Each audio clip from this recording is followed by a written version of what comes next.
خیریت سے ہوں گے. ہمیشہ کی طرح آج ایک اور انفارمیٹیو ویڈیوز آپ کے لیے لے کے آیا ہوں، اور آج ہمارا جو ٹاپک ہے وہ ہے انسان کیا ہے اور انسان کا مقصد تخلیق کیا ہے، اور یہ اشرف المخلوقات کیوں کہلاتا ہے. ٹھیک ہے جی، اور اس کی کیا ڈیوٹیز ہیں، اس پہ انشاءاللہ آپ بات کریں گے. تو مزید آگے بڑھنے سے پہلے آپ سے ریکویسٹ ہے کہ چینل کو سبسکرائب کریں، لائک کریں، بیل آئیکن کو ضرور پریس کریں تاکہ آنے والے ویڈیوز آپ کو بر وقت ملتی رہیں. تو سب سے پہلے یہ بات کریں گے کہ انسان کیا ہوتا ہے. انسان کا جو لفظی معنی ہے وہ ہے محبت، یعنی انس سے. انسان لفظ جو ہے وہ انس سے نکلا ہے، اور انس کا مطلب ہوتا ہے محبت. یعنی انسان محبت کے لیے تخلیق کیا گیا. اب دیکھیں قرآن مجید میں اللہ تعالیٰ فرماتا ہے کہ میں نے انسانوں اور جنوں کو میں اپنی عبادت کے لیے پیدا کیا. انسانوں اور جنات کو اللہ تعالیٰ نے میں اپنی عبادت کے لیے پیدا کیا. لیکن یہاں پہ بات کو آپ سمجھیں تو عبادت کب ہوتی ہے؟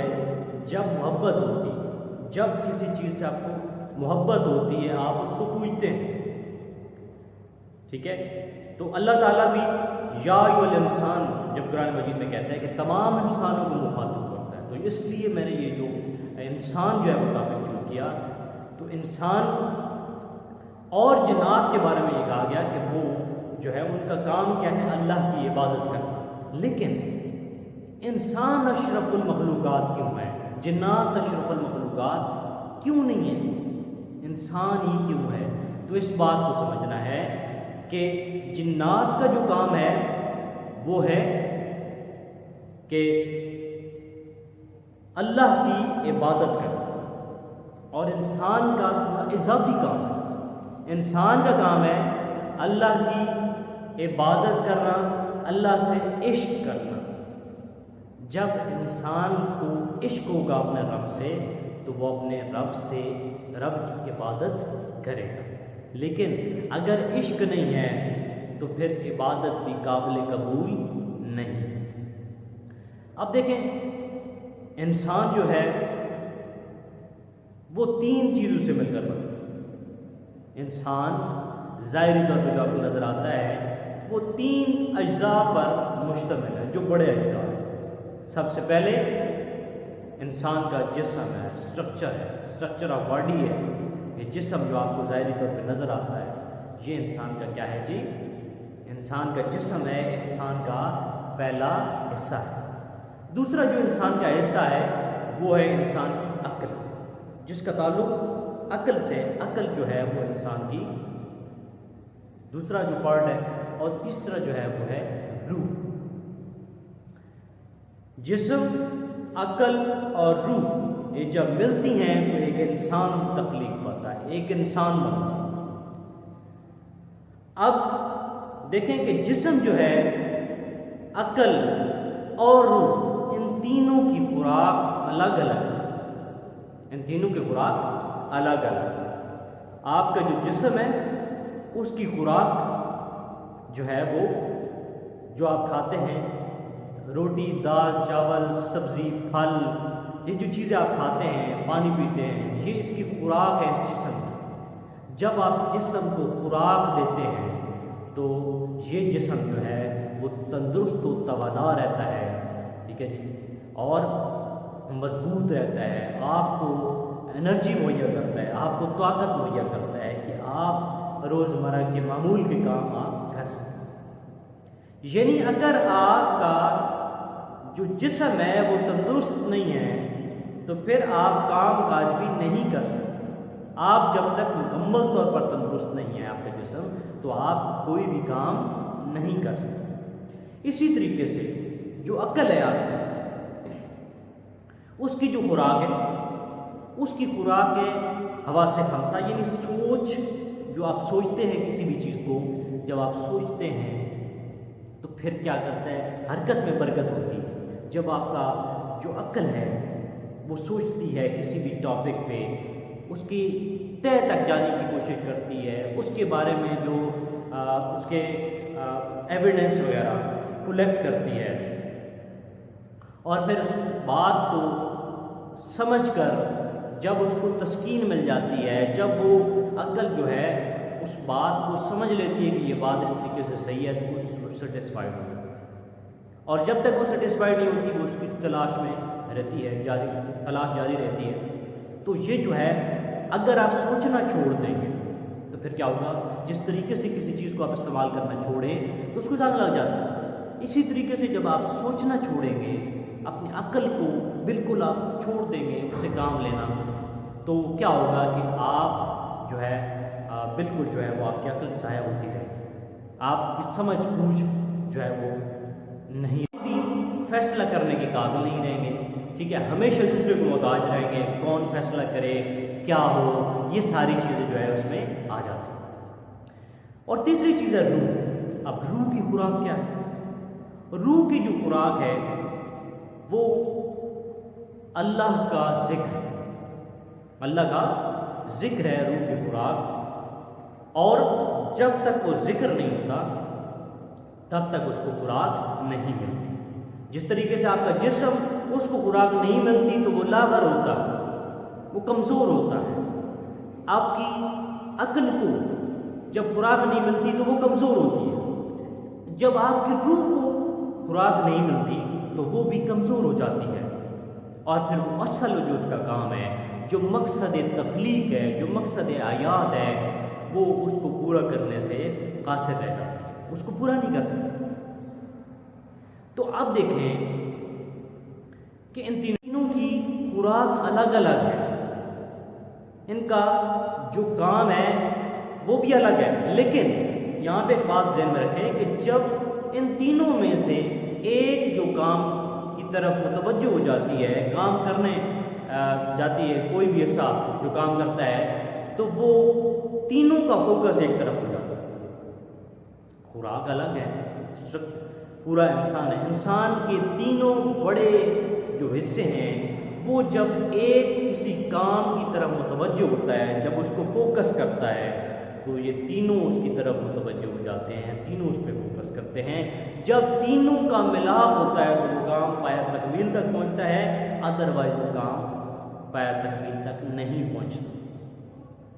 آپ تینوں مل کر اس کام کو کمپلیٹ کرتے ہیں۔ اب دیکھیں، خوراک الگ لیکن کام سب نے ایک ساتھ کرنا ہے تب کمپلیٹ۔ اب بات یہ ہے کہ وہ جو اللہ کا ذکر ہے، جو روح کی، جو آپ کہیں کہ جس طریقے سے غذا ہے، ٹھیک ہے جی، آپ جسم کی آپ کی الگ سے غذا ہے، آپ کی عقل جو ہے اس کی الگ سے غذا ہے، اور آپ کی جو روح ہے اس کی الگ سے غذا ہے، تو یہ کیا چیز ہے؟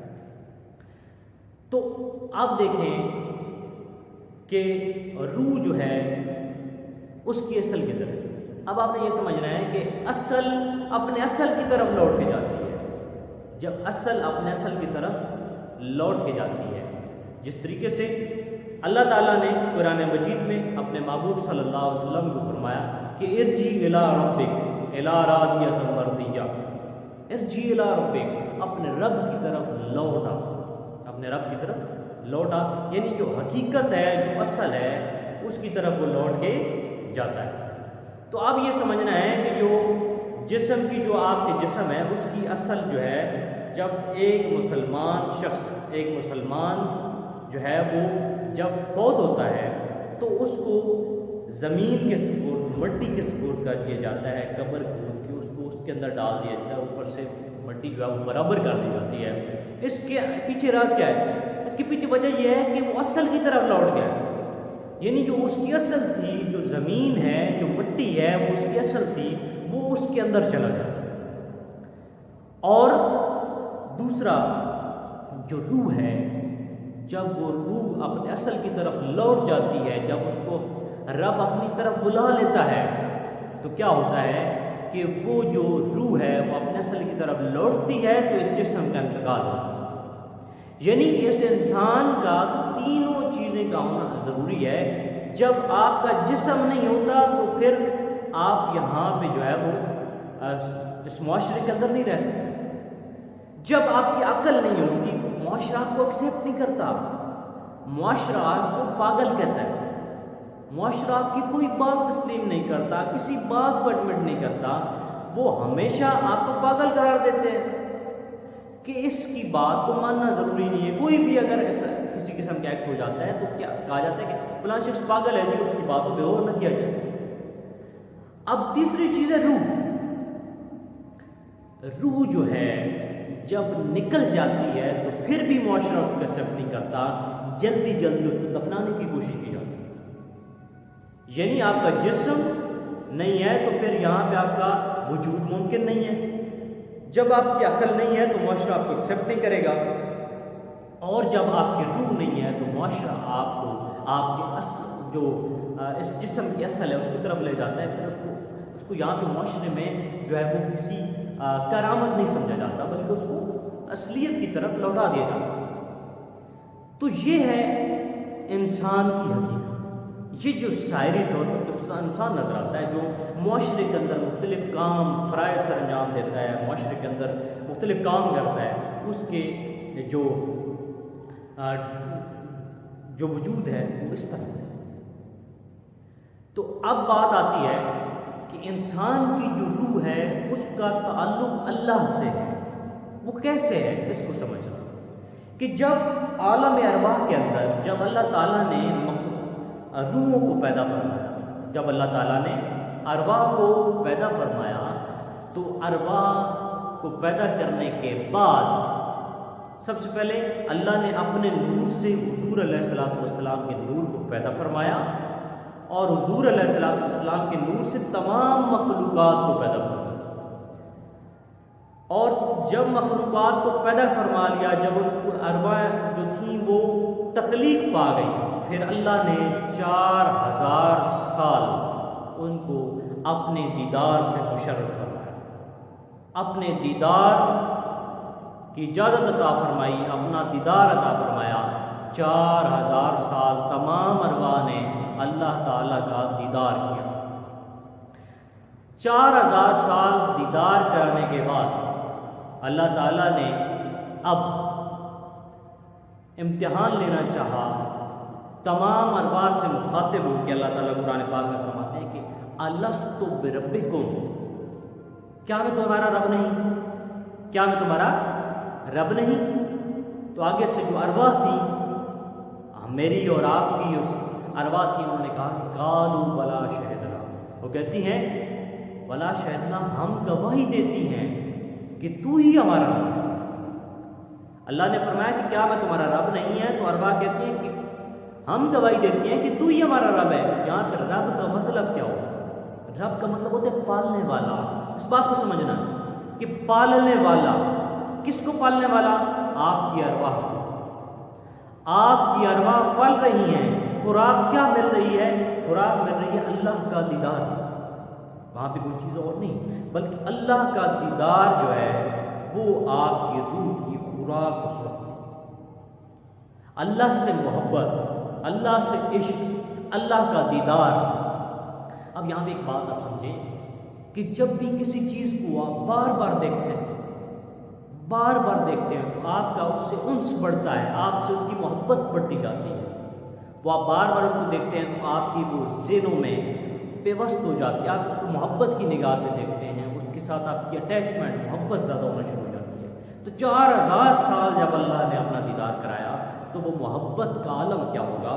وہ محبت کچھ جب سمجھنے کی، جب اس کے امتحان کی جب بات آئی تو تمام ارواح نے کہا کہ تو ہی ہمارا رب ہے، تو نے ہی ہمیں پالا ہے اپنے دیدار سے مشرف کر کے۔ اب بات یہ ہے کہ ہم نے وہاں پہ 4000 سال اللہ کا دیدار کیا۔ جب اللہ نے وہاں سے یہ فرمایا کہ آج آپ مجھ سے یہ وعدہ کر رہے ہیں، ٹھیک ہے جی، مجھے یہ بتا رہے ہیں، مجھے یہ شہادت دے رہے ہیں کہ تو ہی ہمارا رب ہے، اب میں نے آپ تمام کو آزمانا ہے۔ وہاں پہ ایک جو شیطان تھا اس نے ماننے سے انکار کیا، اس نے حضرت آدم علیہ السلام کو جو ظاہری طور پہ دیکھا، حقیقت کو نہیں دیکھا۔ حضرت آدم علیہ السلام کو دیکھا تو کہا کہ میں اس کو سجدہ نہیں کروں گا، سجدہ اس لیے نہیں کروں گا کہ یہ مٹی کا بنا ہوا ہے اور میں آگ کا بنا ہوا، میں افضل ہوں اور یہ مجھ سے کم۔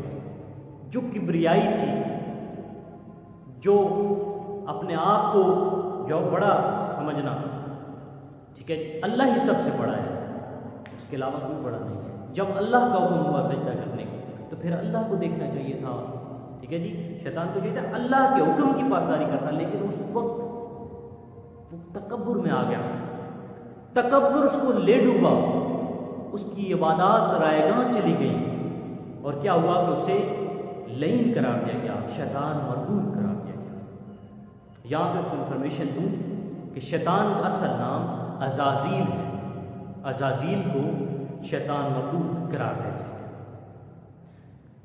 تو اس وقت اس کو بارگاہ سے نکال دیا گیا۔ اب اللہ نے کہا، یہ بھی اللہ تعالیٰ کی حکمت تھی، اللہ نے کہا کہ میں آپ کو دوسرا جہان عطا کروں گا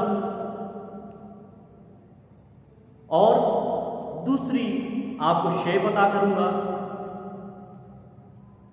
اور پھر جو ہے آپ سے یہی کام کروں گا جو یہاں پہ لے رہا ہوں، کہ آپ نے مجھے وہاں پہ تلاش کرنا ہے اس دنیا میں جا کے۔ کیا آپ مجھے بھول تو نہیں چاہیں گے؟ 4000 سال آپ نے مجھے دیکھا، مجھ سے محبت کی، اور دنیا میں جا کے کیا آپ مجھ سے ہی محبت کریں گے، یا میں جو مخلوقات بناؤں گا، جو دوسرا جہان عطا کروں گا، اس جہان سے محبت کریں گے؟ پھر اللہ نے جب اس روح کو مٹی کے پتلے کے اندر جب داخل فرمانا چاہا تو ارواح نے یہ کہا کہ یا اللہ ہم سے یہ وعدہ فرمائیے کہ آپ ہمیں اس اندھیری کوٹڑی سے باہر نکالیں۔ تو پھر کیا ہوا؟ اللہ تعالیٰ نے وعدہ فرمایا کہ میں آپ کو اس اندھیری کوٹڑی سے باہر نکالوں۔ یہ الگ بات ہے کہ ہم لوگ یہاں پہ آ کے تو ہم بالکل ٹس سے مس نہیں ہو رہے، ہم اس بات کو سمجھ ہی نہیں رہے کہ ہم نے واپس لوٹ کے جانا، کیونکہ آپ تو وعدہ کر کے آئے ہیں، اور اللہ تعالیٰ تو وعدہ پورا کرتا ہے۔ اللہ تعالیٰ تو جو ہے وہ اپنے وعدے سے کبھی نہیں مکرتا، اللہ تعالیٰ نے اپنا وعدہ پورا کرنا ہے۔ تو ہمیں چاہیے کہ ہم جو ہے اس کے احکامات کو بجا لائیں، ہم شیطانی عمل پہ مت جائیں کہ جو شیطان ہے اس نے اللہ کے احکامات کو جو ہے وہ پس پش ڈال دیا اور اپنے آپ کو جو ہے وہ بڑا سمجھا، تکبر کیا، ٹھیک ہے جی، اور وہ مردود کرا۔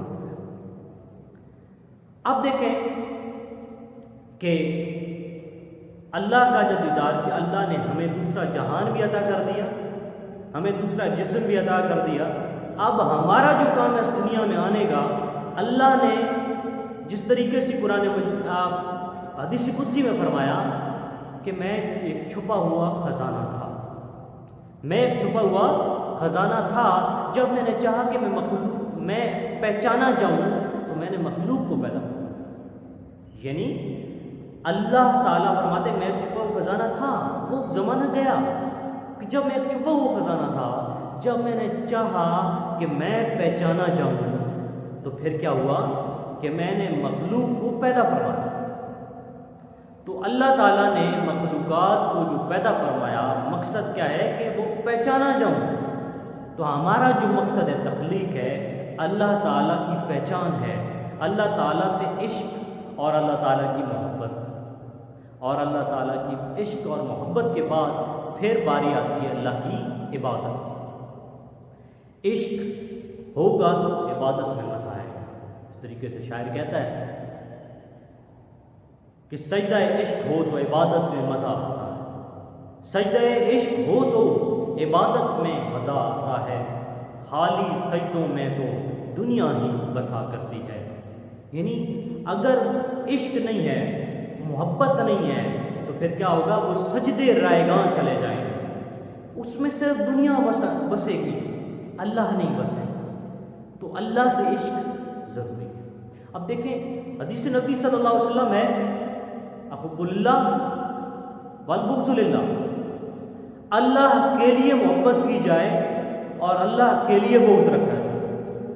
مقصد ہے اللہ سے محبت، اللہ سے عشق اور پھر عبادت۔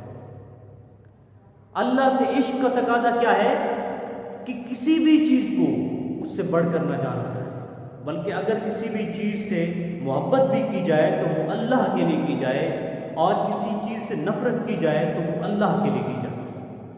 یعنی انسان کا جو محور و مرکز ہے، جو انسان نے سمجھنا ہے کہ جس کے تابع رہنا ہے، وہ اللہ تعالیٰ کی ذات ہے۔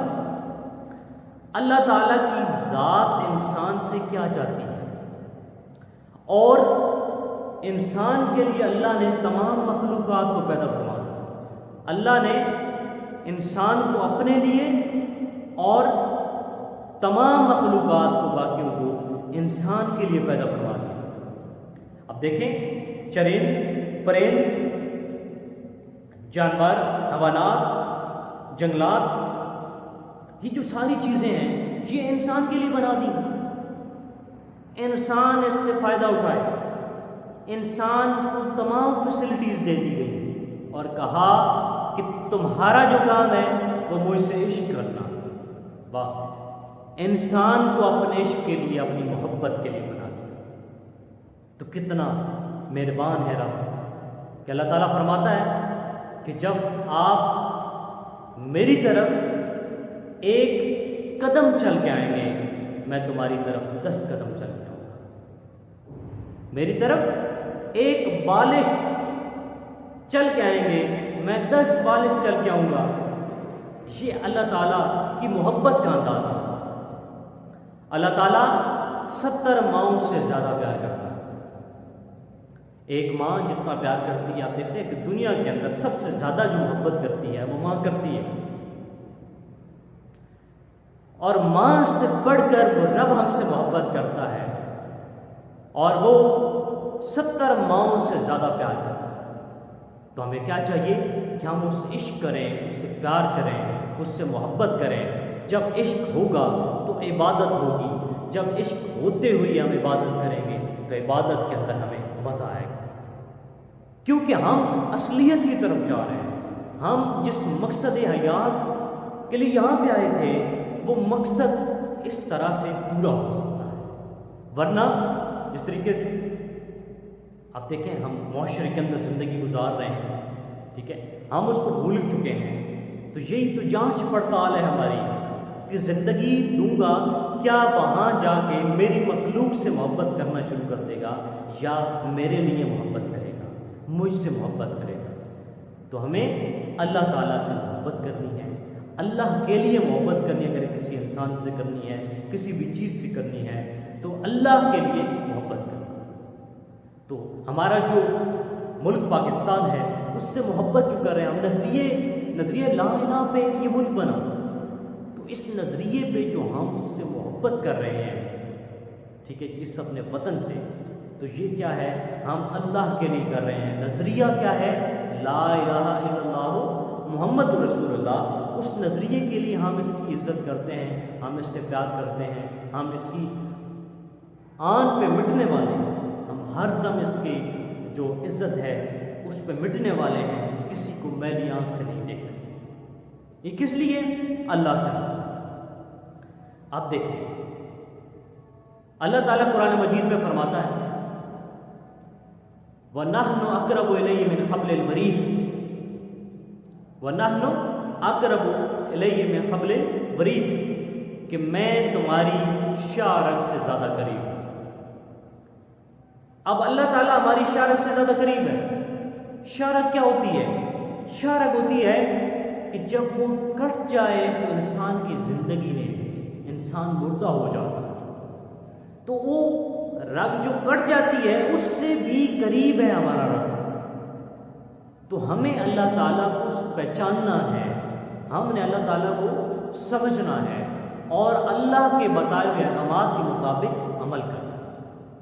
تو اس لیے اللہ تعالیٰ نے جو ہمارے لیے انبیاء کرام کو مبعوث فرمایا، تمام انبیاء کو جو ہے وہ اس دنیا میں رشد و ہدایت کے لیے بھیجا، تمام جو ان کے امتی ہیں ان کو رائے ہدایت بتانے، تو ہمارے لیے حضرت محمد مصطفیٰ صلی اللہ علیہ وآلہ وسلم کو، جو کہ اللہ کے آخری نبی ہیں، ان کو بھیجا، اور وہ اللہ کے حبیب ہیں، اللہ ان سے محبت کرتا ہے، اللہ ان سے محبت کرتا ہے۔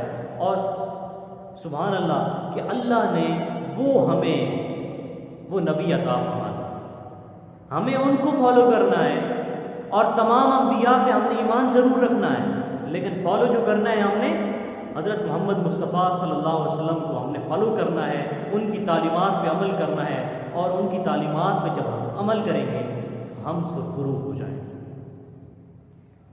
اور ہم اللہ کو پا لیں گے۔ اللہ کے احکامات، صراط مستقیم کا راستہ بتانے والے حضور اکرم صلی اللہ علیہ وسلم کی ذات مبارک ہے، اور اس ذات مبارک سے پیار ہماری زندگی کا پہلا فریضہ ہے۔ اللہ سے محبت اور رسول سے محبت، واطیع اللہ واطیع رسول۔ حضور اکرم صلی اللہ علیہ وسلم نے حدیث مبارک میں فرمایا کہ کوئی شخص اس وقت تک مومن نہیں ہو سکتا جب تک وہ مجھ سے یعنی حضور سے اپنے ماں باپ، اپنے عزیز و اقربا، اپنے مال، اپنی جان تک کہ سب سے بڑھ کر پیار رکھے، یعنی ساری چیزوں سے بڑھ کر اللہ کے بعد حضور صلی اللہ علیہ وسلم سے محبت کرنی ہے، اللہ سے عشق کرنا ہے، حضور سے عشق کرنا ہے، محبت کرنی ہے، اور ان سے محبت سے بڑھ کر کوئی چیز نہیں ہے۔ تو صحابہ کرام، اللہ تعالیٰ نے جس طریقے سے قرآن مجید میں فرمایا کہ خبردار حضور کے آواز سے اپنی آواز بلند مت کرنا، جب اس مجلس میں بیٹھو حضور کی آواز سے آپ کی آواز بلند نہیں ہونی چاہیے۔ اگر آپ کی آواز بلند ہوتی ہے تو کیا ہوگا کہ آپ تمام تر آپ کے جو اعمال ہیں وہ ضائع کر دیے جائیں گے، رد کر دیے جائیں گے، کیونکہ اللہ کو سب سے پہلے کس چیز کی ضرورت ہے؟ محبت، عشق کی۔ اس کے نبی سے عشق کریں گے، اس سے محبت کریں گے، اور پھر جو بھی کام کریں گے اللہ تعالیٰ اس کو قبول فرمائے گا۔ جس طریقے سے اللہ تعالیٰ فرماتا ہے کہ اے ایمان والو، یا ایھا الذین آمنوا صلوا علیہ وسلم تسلیما، اے ایمان والو حضور اکرم صلی اللہ علیہ وسلم کی ذات پر درود و سلام پڑھا کرو۔ کیوں کہ اللہ اور اس کے فرشتے بھی حضور صلی اللہ علیہ وسلم کی ذات مبارک پر درود و سلام بھیجتے ہیں، یعنی اللہ پروردگار ہو کے اپنے محبوب کی محبت میں اپنے محبوب سے محبت کرتا ہے اور اس پر درود و سلام بھیجتا ہے۔ اور ہماری بھی یہ ڈیوٹی لگائی کہ اشرف المخلوقات، فرشتے بھی یہ کرتے ہیں، تم نے بھی یہ کرنا ہے کہ حضور علیہ الصلوۃ والسلام کی ذات پر درود و سلام پڑھنا۔ اور کہا جاتا ہے کہ جب بھی کوئی دعا مانگے تو اس کے پہلے اور آخر میں جو ہے وہ درود و سلام ضرور پڑھیں، اور جب آپ ایسا کریں گے تو آپ کی دعا کو ضرور قبول ہوگی۔ تو انسان پہ بات ہو رہی تھی کہ انسان کیا ہے۔ آپ کو میں نے بتایا کہ انسان اللہ کا نائب ہے۔ اللہ نے حضور کے نور سے انسان کو پیدا فرمایا، باقی مخلوقات کو، اور اس کے بعد ارواح سے مخاطب ہو کے پوچھا کہ میں تمہارا رب ہوں۔ سب نے کہا جی آپ ہمارے رب ہیں، ہم گواہی دیتے ہیں۔ تو پھر کیا ہوا؟ اس دنیا میں بھیجا گیا۔ دنیا میں بھی مقصد کیا ہے؟ اللہ سے محبت، اللہ سے عشق، اللہ کی پہچان۔ جب پہچان ہو جاتی ہے، یہ کہا جاتا ہے کہ جس نے اپنے آپ کو پہچان لیا اس نے اللہ کو پہچانا۔ تو یہاں پہ کہ ایک حضرت سچی سلطان محمد بہو صاحب رحمۃ اللہ علیہ فرماتے ہیں کہ اے تن رب سجدہ حجرا وچ پا فقیرہ جاتی ہوئی، نہ کر منت حاج خزردی تیرے اندر آب حیاتی ہوں، شوق دا ڈیوا بال ہنیرے مطلبی یار کھڑاتی ہوں، مرن کی اگے مر گئے یا حضرت بابو جنہ حق دی رمز بچاتی ہوں۔ یعنی اس میں وہ درس دے رہے ہیں آپ کو کہ اے تن میرا رب سجدہ حجرا، یہ جو ہمارا تن ہے، یہ جسم ہے، یہ اللہ کا حجرا ہے، اللہ کا گھر ہے، اللہ ہمارے دلوں کے اندر بستا ہے۔ اشرف المخلوقات ہونے کا مقصد آپ کو کسی قسم کی کسی سے مدد طلب کی ضرورت نہیں ہے۔ آپ کسی خواجہ خضر سے مدد طلب نہ کریں، بلکہ آپ اپنے اندر جھانکیں، اپنے اندر اس کو تلاش کریں، آپ کو رب ملے گا۔ مطلب بھی یاد کراتی ہوں، ہو سکتا ہے کہ تمہیں اپنا رب مل جائے۔ اور یہ کب ہوگا؟ مرد کیا کہ ہمارے گیا، اپنی ذاتیات کو ختم کرنا پڑے گا، اس کے لیے سوچنا پڑے گا، اللہ کے لیے سوچنا پڑے گا، اللہ سے محبت کرنی پڑے گی، اس کے احکامات کو بجا لانا پڑے گا، تب آپ کو یہ درجہ مل سکتا ہے۔ تو اشرف المخلوقات کیوں ہے؟ کہ اللہ نے جب اپنا راز پہاڑوں پہ ڈالنا چاہا، قرآن مجید میں، تو پہاڑوں نے عاجزی اختیار کی، اور مخلوقات پہ، درختوں پہ، ہر جگہ پہ انہوں نے عاجزی اختیار کی۔ ہم یہ بوجھ نہیں اٹھا سکتے، لیکن وہ جو چیز تھی، وہ خزانہ تھا، وہ انسان کے دل میں سما گیا، جو کہیں نہیں سمایا وہ دل میں سما گیا، ایک انسان کے دل میں سما گیا۔ تو وہ جو چیز ہے، وہ راز ہے، اس کو سمجھنے کی ضرورت ہے کہ وہ راز ہے کیا۔ جب اس راز کو آپ پہچان لیں گے تو پھر آپ حقیقت میں اشرف المخلوقات کہلانے کے لائق ہیں۔ تو اس لیے ویورز، آج کا جو میرا میسج ہے کہ ہم نے اپنے اوپر جو ہے وہ غور کرنا ہے۔ قرآن مجید 3 طرح کی تلقین کرتا ہے۔ ایک کہتا ہے کہ آپ پرانی جو گزری ہوئی قومیں ہیں ان سے سبق سیکھو، وہ کیوں ناکام ہوئی ہے، کیوں کامیاب ہوئی ہے، اس سے نتیجہ اخذ کرو، اس کے مطابق چلو۔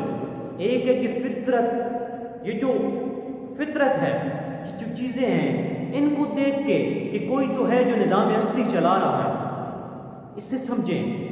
اور پھر تیسری چیز کہ اپنے اندر جھانکیں، اپنے اندر جھانک کر یہ چیک کریں کہ آپ ہیں کیا۔ جب آپ اپنے آپ کو پہچان لیتے ہیں، پھر اپنے رب کو پہچان لیتے ہیں، یہ کیا چیز ہے، اس کو سمجھیں، جسٹ کہنے تک محدود نہ رکھیں، بلکہ جب آپ اپنے آپ کو پہچان لیتے ہیں، اپنے آپ کو آج تک ہم نے پہچانا نہیں، ہم ہیں کون؟ سب سے پہلی بات ہے اپنے آپ کو پہچاننا۔ جب ہم اپنے آپ کو پہچان لیں گے، اپنا مقصد تخلیق ہمیں سمجھ آ جائے گا، اور پھر ہم اپنے رب کو بھی پہچان سکتے ہیں۔ تو آج کا میسج ڈیئر ویورز یہی تھا۔ تو ہم سب نے مل کر اپنی زندگی کو خوشگوار بنانا ہے، اور مقصد حیات کو سمجھنا ہے، اور مقصد حیات کے مطابق ہم نے اپنی زندگی گزارنے کی کوشش کرنی ہے۔ اور انشاءاللہ تعالیٰ آج سے ہم جو ہے وہ اپنا احتساب شروع کریں گے کہ میں آج تک اپنے آپ کو پہچان نہ سکا، میں نے کتنی کتابیں پڑھ ڈالی، کتنا علم حاصل کر لیا، لیکن میں اپنے آپ کو حاصل نہ کر سکا، میں اپنے آپ کے بارے میں نہ پڑھ سکا، میں کیا ہوں، میرا مقصد کیا ہے، میرے اندر کیا چھپا راز ہے میرے رب کا، اس کو سمجھنے کی ضرورت ہے۔ تو انشاءاللہ تعالیٰ آپ کو اس طرح کی جو ہے وہ ویڈیوز ملتی رہیں گی، اور انشاءاللہ تعالیٰ ہم اپنا احتساب کرتے رہیں گے، اور انشاءاللہ اپنے مقصد حیات کی طرف بڑھیں گے۔ تو مزید انفارمیٹیو ویڈیو دیکھنے کے لیے میرے چینل کو سبسکرائب کیجیے، لائک کیجیے، اور بیل آئیکن کو ضرور پریس کریں تاکہ آنے والی ویڈیوز آپ کو ملتی رہیں۔ تو آخر میں ایک شعر کے بعد اجازت چاہوں گا کہ اب جس کی جی میں آئے پائے روشنی، اب جس کی جی میں آئے پائے روشنی، ہم نے تو دل جلا کے سر عام رکھ دیا۔ اللہ